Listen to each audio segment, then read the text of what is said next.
bedroom. Because the great thing about this industry is you can do it from anywhere. Just sold my left leg and I bought myself a really powerful computer so I could do it at home. And then just through the internet, I've worked for clients in Singapore, the US, there was one in Russia. And yeah, this goes on. I've done lots of work with lots of people. Now, some of the stuff that we saw up there was Kajimba, Lighthouse, Jellybots, the Little Green Lizard is a very popular commercial series. So, series of commercials in Australia for Bridgestone tyres. So while I'm talking, I'll just have a few clips play.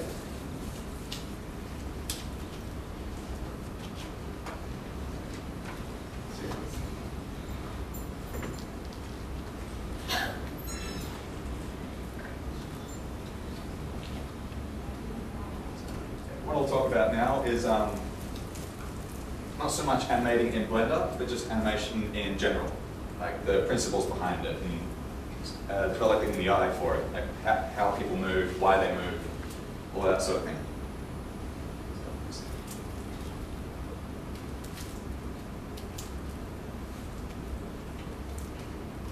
Just let this play a little longer.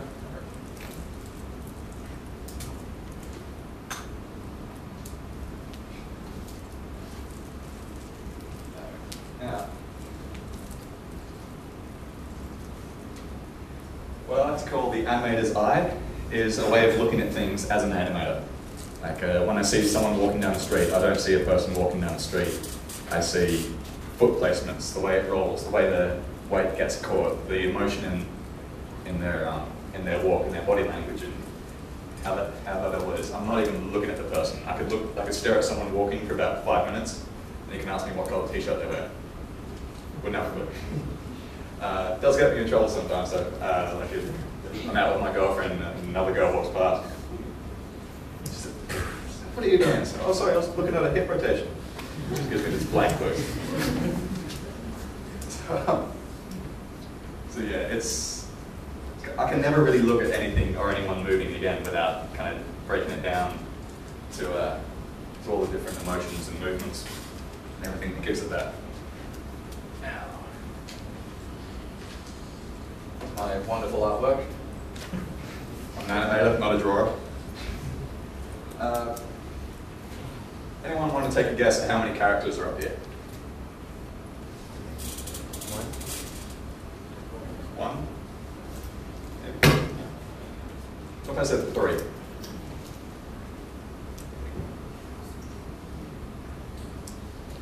Mainly broken up into the body, the face, and the eyes. Now, a better way of explaining this is the 3 main ways in which we read emotion.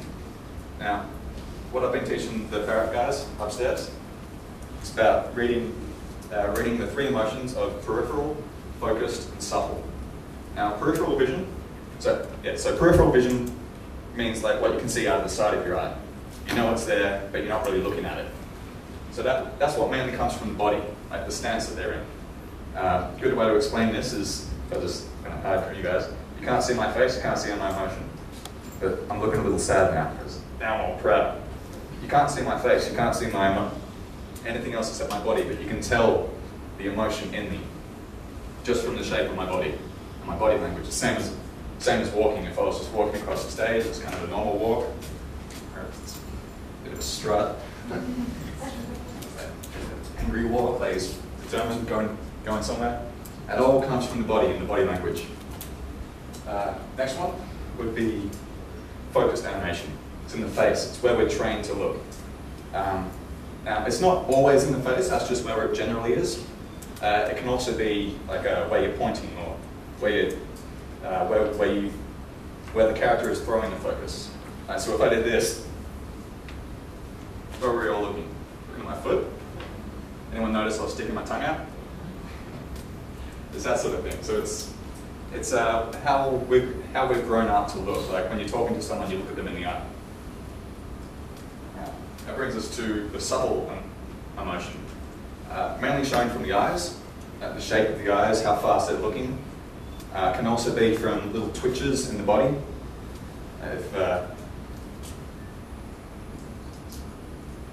So like little twitches in the face, like you can see that eye kind of on the side, just a little twitch like that. It's like they're about to snap and same sort of movement, like if someone's sitting there and their legs jumping up and down, could be that they're nervous or anxious about something. That's all that's subtle animation. And getting that and identifying that, and it's all like it's the things that you see with your brain instead of your eyes. Now, once you start to break it all down, start to realize it, you'll be able to spot it and see where it all is. Like, so now I'm very good at poker. So I could read people. My friends don't play with me anymore. They used to take my money, now I take theirs. But another thing we could try with the eyes, just as an example, if we all looked at this wall, then we all looked at that wall. The people that were looking, did you blink when you looked from one to the other? It's that general little thing. So you don't realize you're doing it, but you are. Every time you look at the major direction change, your eyes blink. And it's just that subtle sort of stuff that brings in the realism and the emotion of everything.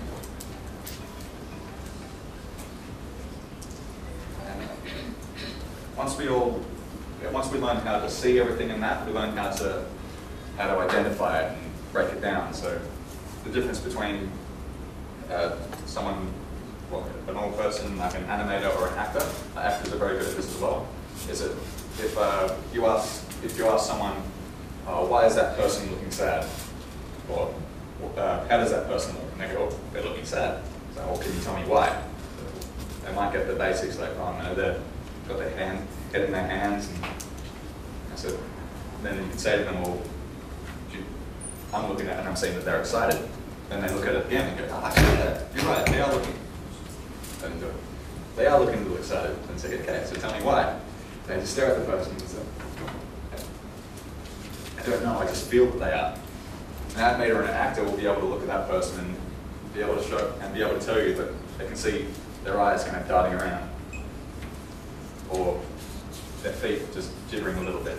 It's all that little stuff that brings out the emotion. And breaking the microphone. So yeah, once you learn to identify, you can learn how to replicate it. Then the harder bit after that is being able to bring that out in a file, or in the program. So this is something that I just did this week. While working upstairs. Now, this method of there's a lot of different ways that you can animate, whether it be straight ahead or in passes or poses at a time. This is what I like to call passes animation. So I'm going over it at one session at a time. And doing it this way, you're able to really focus down on each of the three characters in a character. So at the start here, the GBM, it's just the main poses where it's hitting this ground. GBM is gross body movement. So for that you would use steps in a walk, direction changes, motion changes. It's the main poses that we see. Then we move on to weight. It's all the poses in between, or catching the weight on every step, or catching the weight after you've changed direction or looked. It's the reaction sort of stuff to the poses. And after that, we get into changing it so that we can see it in the flow. And up to this point, we've worked on the body character, the peripheral sort of emotion that we can see. Then we move into the hands, and sometimes the feet. If your character's got tails, they can have tails or long ears. Like in the reel and those clips before, that little booby-looking character with the really long ears bouncing around. That would be when I'll start animating the ears. And that's all the focus sort of stuff. It's like all it just gives it that extra little feel. Then afterwards we start going into the face and the eyes, just getting the emotion out of the face, so more focused animation. I don't think I animated the face in this one, but